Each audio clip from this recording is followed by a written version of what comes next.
A pleasant good morning to all our dear parents. I welcome you all to this very relevant and beneficial webinar related to National Education Policy 2020. To begin with, I take the pleasure to invite Reverend Sister Daisy, the principal of our institution, to gratify us with her precious words.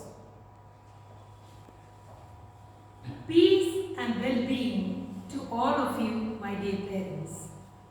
It's a matter of great pleasure for Nirmala Convent School, Bulandshahr, to organize today's webinar on National Education Policy 2020, keeping in mind the holistic development of our children. The National Education Policy 2020 is the first education policy of the 21st century and aims to address the many growing developmental imperatives of our country. This policy proposes the revision and revamping of all aspects of the education structure, including its regulation and governance, to create a new system that is aligned with the aspirational goals of 21st century. Education policy lays particular emphasis on the development of the creative potential of each individual and transformation of classroom learning and teaching process. I hope that the webinar will help you to understand the salient features of National Education Policy 2020 in detail. My dear parents, I expect full cooperation from your side for the best interest of our children, as parents have a key role in shaping up their character. A balance of education at home and school molds a student's actual learning. Parental encouragement always plays a crucial role in the success of students. Their role is not limited to home, but involvement in school activities too. The new policy is set to create an education system with the help of teachers and parents that contributes directly to transforming India, providing high quality learning to all, and thus making the country a global knowledge superpower. This is only possible with the cooperation of parents, the first mentor of the child, and the teacher as the second. Both have an immense contribution and responsibility in shaping child's personality. So let's join together in making this educational policy an excellent, fruitful, and a lucrative one. May God bless you all. Thank you, sister. We gratefully acknowledge your commendable words. So today, we are glad to have with us all the responsible and diligent parents to share and understand the value of the current reforms done through NEP 2020 in the field of education. This policy is a step taken with an aim to have an education system that ensures equitable access to the highest quality education for all learners, regardless of social and economic background. The NEP 2020 is built on the foundational pillars of access, equity, affordability, and accountability. As we move further, let us first begin with a vision of the policy. The first vision is to develop an education system deeply rooted to the Indian ethos. Here, ethos means deeply rooted to the values and practices pertaining to our culture, that is Bharatiya Sanskriti. NEP mainly focuses on the revival of the ancient Indian culture. This will help in providing high quality education to compete in this global world. Secondly, it is a curriculum and pedagogy. It will aim to develop a sense of respect towards the fundamental duties. The children should recognize their duties. They should be aware of the ideals of Constitution. Only then they will have a deep and a strong bond with their country. The third vision aims to develop a sense of pride and respect for the country. They should love their nation, should be filled with patriotism, and aim not only to be an ideal citizen, but truly a global citizen. Let us now focus on the key principles of NEP 2020. Respect for diversity and local context. This will promote fraternity in our country, which is full of diversity. India is known for its uniqueness of unity in diversity. The NEP strongly emphasizes on promoting fraternity, harmony, and unity among the students belonging to the various caste, community, and religion. Equity and inclusion. The next principle will be kept in mind while taking all educational decisions and policies. As I have mentioned earlier, that the vision of the policy is to ensure equitable access to all learners regardless of social and economic background. The next principle is community participation. This would be encouraged and further promoted. Facilitation for philanthropic means helping the needy people, being charitable. Fourthly, use of technology will be given utmost importance in the teaching learning process. It will make the learning process more meaningful and more joyful. Language barriers will be removed for Divyang students, that is, students with disabilities. Divyang is a Hindi word which means divine. Our Prime Minister said that the persons with disabilities should not be referred to as Viklang, but they are divine. Hence the use of the word Divyang. Let us look further. The fifth principle is to emphasize on conceptual learning and understanding, which means quality learning based on key concepts instead of rote learning, what we usually say Ratna, or learning just before the exams, which is normally found among the students. They do not understand the concepts, but they just will do the rote learning. So the emphasis will be that the students should have a conceptual understanding and learning. Unique capabilities. The NEP focuses on recognizing and identifying the inborn potentialities of a child. Some may be good singers, while others may be good in sports. Some of them may be good painters, artists. Efforts will be done to foster, recognize, and to develop these inborn capabilities within a child. Critical thinking and creativity. That is, to encourage logical thinking and reasoning, to develop a scientific temperament.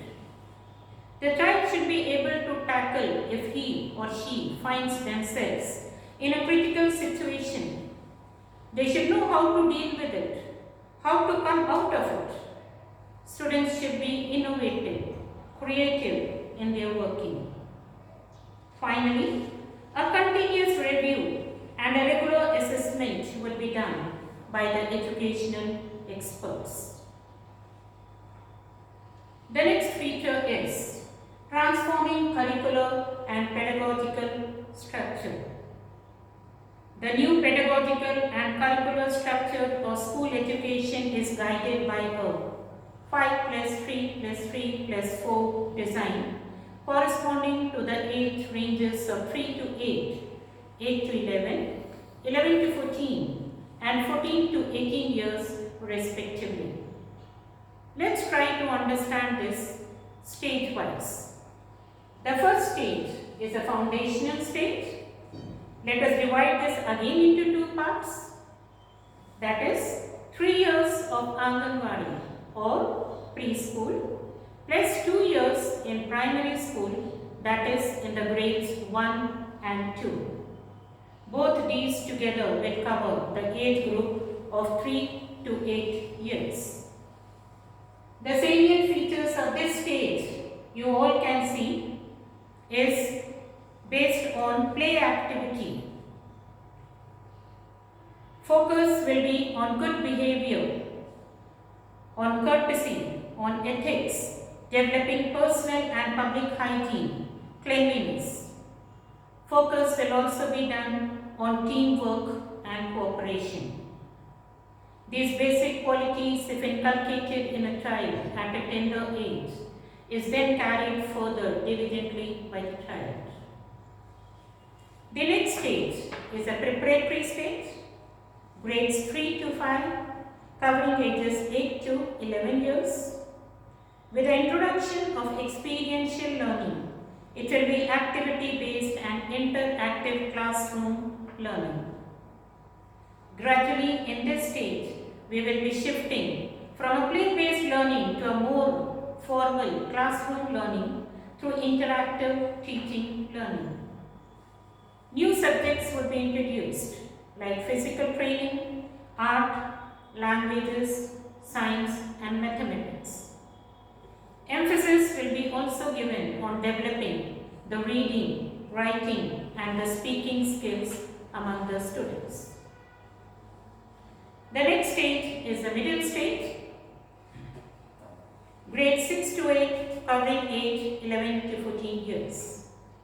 With a subject-oriented pedagogical and curricular style in science, maths, arts, social science, etc., involving experiential learning.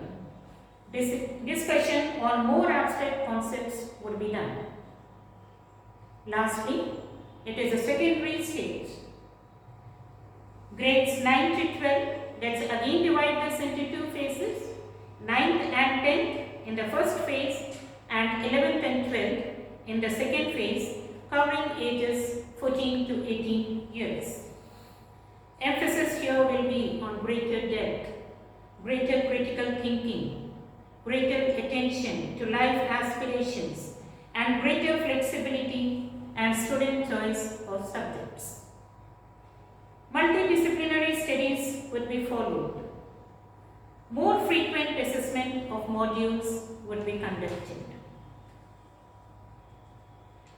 Let us now look at the highlights of the pedagogical structure. The first being competency-based education. It is a framework for teaching and assessment of learning. It is also described as a type of education based on predetermined competencies which focuses on outcomes. Secondly, integration of subjects. A standard pedagogy of integrating subjects with arts, science, ICT and story-based pedagogy will be promoted. Jataka stories, Pauranik Kathaएं, stories from Panchatantra dealing with our ancient culture will make the teaching learning process very interesting. Thirdly, development of scientific temper. This is a very important aspect of this policy. Development of scientific temper and development of scientific reasoning, along with promotion of constitutional values like patriotism, sacrifice, truth, honesty are the other highlights with an aim of not only creating professionals but also good human beings. The next highlight is no silos among subjects. That is, no demarcation. There will be no hard separation between curriculum and co-curricular, academic and vocational, science and humanities. Subjects like physical education, arts and crafts, vocational skills in addition to science, humanities and mathematics will be incorporated throughout in the school curriculum. Emphasis will also be given on digital learning. Along with coding and computational thinking is another feature adopted through NEP 2020. Lastly, promotion of multilingual teaching, which is a very interesting aspect. Wherever possible, the medium of instruction, at least till grade 5, will be preferably home language or mother tongue. High quality textbooks, including in science, will be made available in these languages. The 3 languages learnt by the child will be the choice of the state, region or of the student, so long as at least 2 of the 3 languages are native to India. So these were the highlights of pedagogical structure. To further enlighten you all with the other features of NEP, I now request Ms. Reena Verma to take over. So over to her. Thank you, ma'am, and good morning to all. I would like to throw light on other important features of NEP 2020. First, encouraging 21st century skills in the classroom. With the onset of the 21st century, the entire world has experienced an era of drastic transformation in every field, whether it's technology, global market, trade or education. So, these 21st century skills are being included in NEP 2020. Now, what are these skills? These skills are the set of skills which enable an individual to compete in this changing world. First among them, scientific temper. As the name suggests, the child should observe, analyze and reach to the conclusion. It means rote learning is discouraged. Collaboration. Collaboration, as the name suggests, again coming together, working in team or working in groups. Digital literacy. We are living in a world of computers. So the learner should be comfortable or he should learn to be tech savvy to compete in this digital world. Problem solving. This skill helps students to determine the source of the problem and finally reach to an effective solution. And this skill is surely going to help the learner, the student, in his real life situation. Next, communication. Being able to communicate effectively is perhaps the most important of all life skills. It is what enables us to pass the information and to understand what is said to us. Next, critical thinking. It helps to think clearly and rationally about what to do and what to believe. It promotes independent and reflective thinking. Creativity. Creativity. As this word comes, we start thinking about drawing and painting.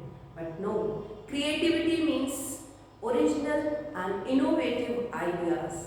They give a broader prospect in thinking and looking at the world in a new and different way.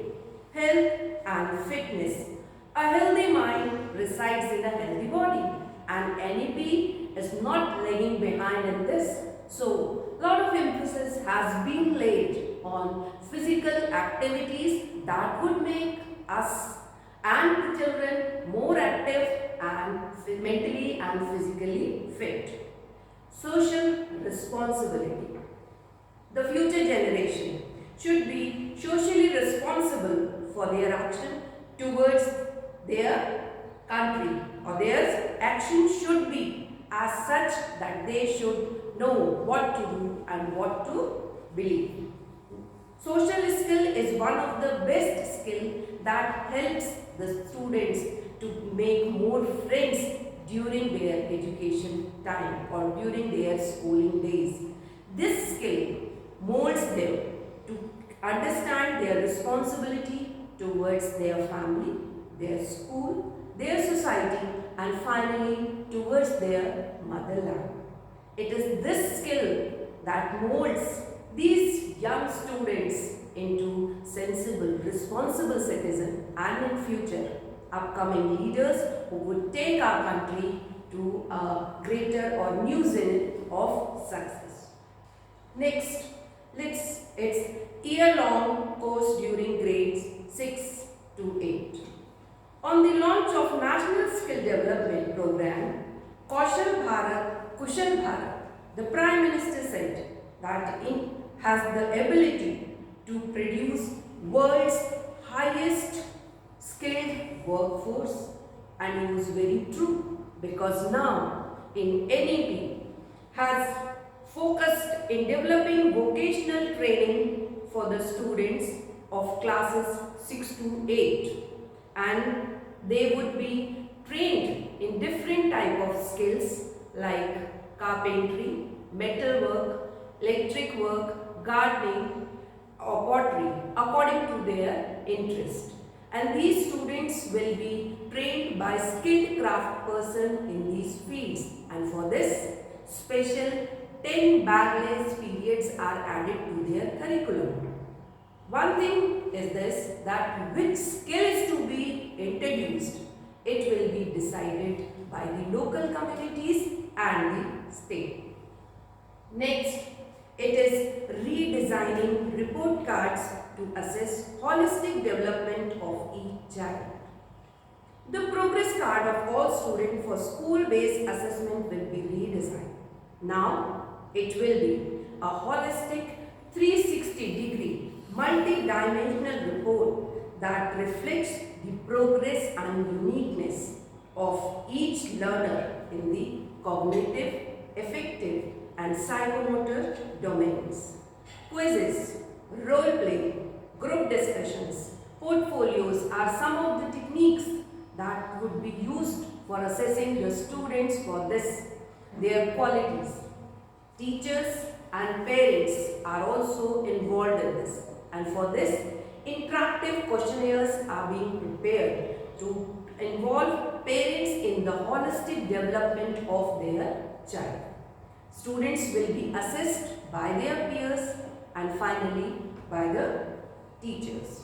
Now, let's move on to the next feature. It is focus on socio-economic disadvantaged groups. NEP 2020 aims to ensure that no child loses any opportunity to learn and excel because of the circumstances or its background. Special emphasis is laid on socially and economically disadvantaged groups, and it includes gender identities, socio-cultural identities, geographical identities, disabilities, and socio-economic conditions. It recommends that schemes and policies that are targeted for such groups should be strengthened. Separate strategies will be formulated for focused attention on reducing each of the category-wise gaps of school education. A gender inclusion fund will be constituted to provide equitable quality education for all girls as well as transgender students. All the government schools will be strengthened and expanded to increase their participation in quality education. Now, I would invite Dr. Sonali Sharma to throw light on other features of NEP. Thank you. Thank you, ma'am. Thank you, ma'am. Good morning, everyone. I'm going to highlight the other special features of NEP 2020. And the first one is curricular initiatives. Under this, the first is art and sports integrated education. There will be art and sports integrated education that emphasizes on forms of art and culture as the basis for learning. Art education would be introduced in the classrooms not only for creating joy for learning but also for imbibing the values of art and culture in teaching learning process. Similarly, sports will be introduced in the classroom that focuses on developing the skills such as self-direction, self-discipline, teamwork, responsibility, and would also help students to adopt the attitude of fitness among them. Moving further, we have principal as pedagogical leaders. The school would prepare the plan for the entire year based on the NEP 2020. Moving further, implementation of experiential learning pedagogies. It comprises of learning activities both inside and outside classroom that are designed to actively engage students, learning by doing and then reflecting on the process and then creating their own understanding. The fourth point is very important one, and it says that NEP strongly recommends that there would be 2 levels in Sanskrit and English as we already have in mathematics and Hindi. The next point is about the introduction of 9 vocational courses from class 6 onwards to develop skills among students as already explained by Ms. Reena. Moving further, we have ensuring competency-based education in schools. The main focus of teaching will be to get the learning outcomes. Learning competencies are the main ideas or the skill we expect our students to master. It's a way to move beyond the traditional methods and to develop the skills like problem solving and critical thinking. There will be informal assessments through subject enrichment activities, and the most important is the case-based study. For example, if the case study of a poverty-stricken state is given to the students would first of all analyze the problems of the poor people, causes of poverty, and then they would try to find out the solution of the poverty and would try to eradicate it completely from the state. Next point is again a very important one. NEP strongly recommends that there would be mandatory online training for the teachers, especially in experiential learning and competency-based education. Handbooks on experiential learning and required material have already been released by the CBSE to equip the teachers for achieving learning outcomes. The next topic is about student enrichment activities. Enrichment activities promotes concentration skills among students, making learning more joyful, rewarding and valuable. And it also helps students to engage in learning process and to retain wide information. CBSE has introduced few competition and other activities under this like Aryabhat Ganit Challenge is initiated by CBSE to enhance the mathematical skills and to apply mathematics in daily life with proper reasoning and assumption through computer-based tests. Second one is Heritage Quiz. Is conducted every year to motivate the future generation towards the efforts required to preserve and conserve our vast cultural heritage. Third one is EBSB also known as Ek Bharat Shreshth Bharat, aims to enhance interaction and mutual cooperation between people of different states. For example, UP has been collaborated with Meghalaya and Arunachal Pradesh. Through this activity, the students would compare and appreciate different dance forms, music, culture and language of the two states. Next one is CBSE Science Challenge. It presents a unique opportunity to students to apply their scientific knowledge. The CBSE has launched this joyful course and quiz to engage students in the wonderful subject of science.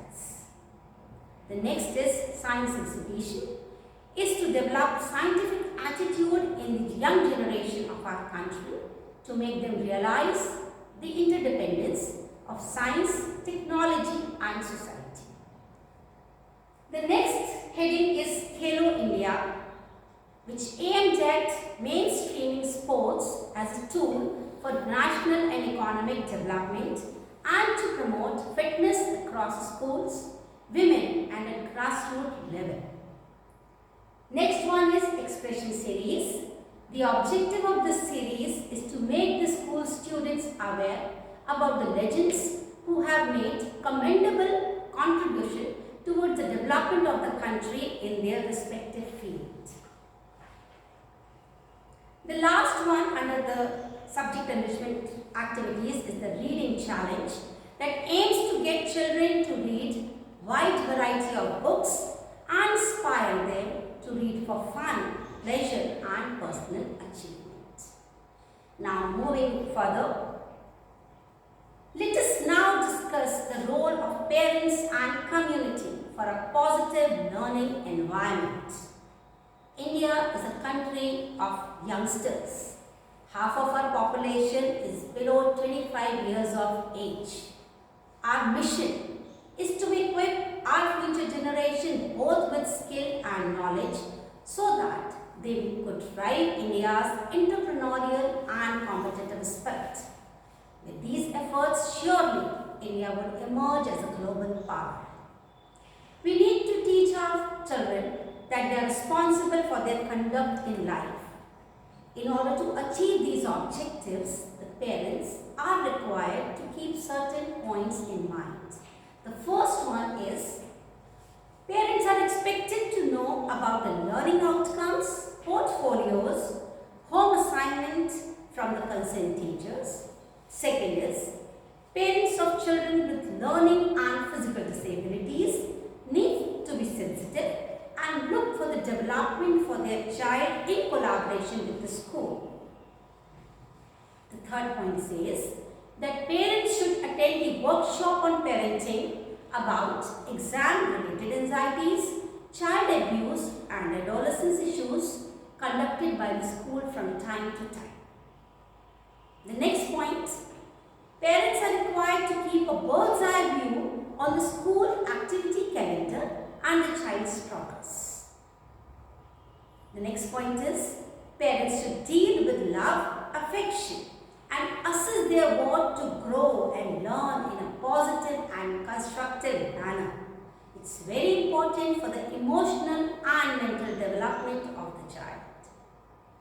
Parents are also required to participate in various school activities like field trip, school exhibitions, annual functions, etc. Parents can also contribute by giving their motivational and inspirational talk in their expertise field to the students. And the most important one is to attend the PTM parent-teacher meeting conducted by school for monitoring the growth of their child.